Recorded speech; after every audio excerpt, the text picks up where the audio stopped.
Bonjour à tous, nous allons donc faire un point sur les marchés d'actions et sur l'Eurostoxx 50 en particulier.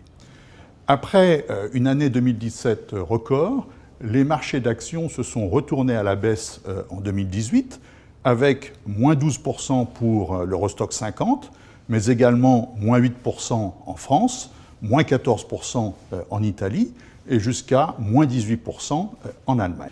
Par ailleurs, l'autre fait marquant de 2018 est la baisse simultanée de la plupart des classes d'actifs. À l'exception du yen japonais, du dollar américain ou des emprunts d'État en France ou en Allemagne, la plupart des autres classes d'actifs ont réalisé des performances nulles ou négatives, comme les matières premières industrielles, l'or, le pétrole, les autres devises, les obligations privées. S'agissant de l'Eurostoxx 50, celui-ci a baissé de 12% en 2018, après, il est vrai, 6 années consécutives de hausse, en cumulé plus 58% de fin 2011 à fin 2018 et plus 6,8% en moyenne et par an, dividendes inclus. Cette baisse de régime des marchés actions, alors que la conjoncture économique mondiale est demeurée soutenue, y compris en zone euro, est liée essentiellement à un problème de valorisation.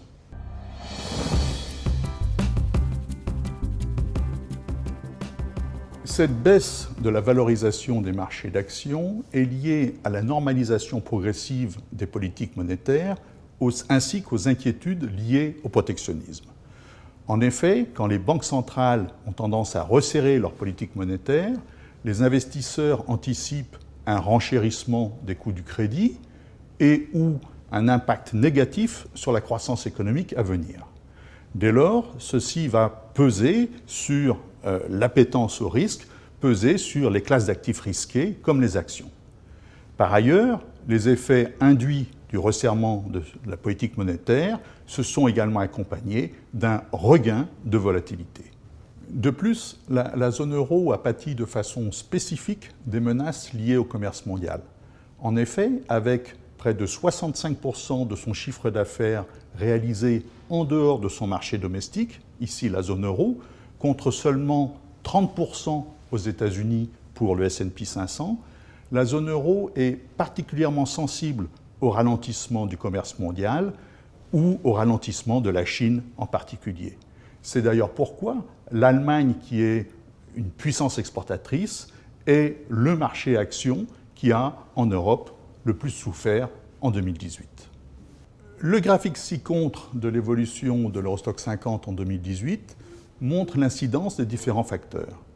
Ainsi, après un bon départ au mois de janvier, sur fond de poursuite de la reprise généralisée de 2017, les marchés ont nettement baissé en février-mars, sur fond de surchauffe de l'économie américaine et de craintes concernant la remontée trop vive des taux d'intérêt. La deuxième vague de baisse en mai-juin est liée aux menaces protectionnistes de Donald Trump et l'arrivée au pouvoir d'un gouvernement populiste en Italie qui a fait craindre un dérapage des déficits budgétaires et une envolée des taux d'intérêt. La troisième vague de baisse depuis août est liée aux déceptions économiques, en Europe et en Chine notamment, aux soubresauts politiques en Europe, ainsi qu'à la remontée trop rapide des taux d'intérêt aux États-Unis.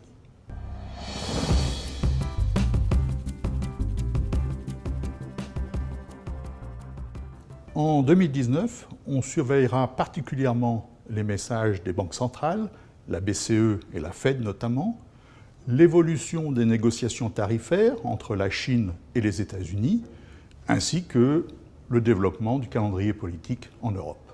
L'indice Eurostoxx 50 devrait demeurer volatile, mais finalement parvenir peu ou prou à se stabiliser, voire légèrement progresser compte tenu des dividendes. En effet, la croissance économique mondiale, même si elle devrait légèrement décélérer, devrait cependant demeurer au-dessus de sa moyenne de long terme, et dans ce contexte, les bénéfices de l'Eurostoxx 50 devraient continuer de croître légèrement. Par ailleurs, à cette croissance des bénéfices, il faut rajouter le rendement du dividende, de l'ordre de 4%. Enfin, après la baisse des cours de l'an dernier, les cours d'entrée sur l'Eurostoxx 50 sont devenus nettement plus attractifs. Au final, on ne rappellera jamais assez les deux principes clés de l'investissement réussi en actions. Afin de ne pas acheter au plus haut, il convient d'investir régulièrement de façon à lisser ses cours d'achat. Par ailleurs, à court terme, si le risque de baisse des marchés d'actions est important, ce risque diminue rapidement au fur et à mesure que la durée de détention des actions s'allonge.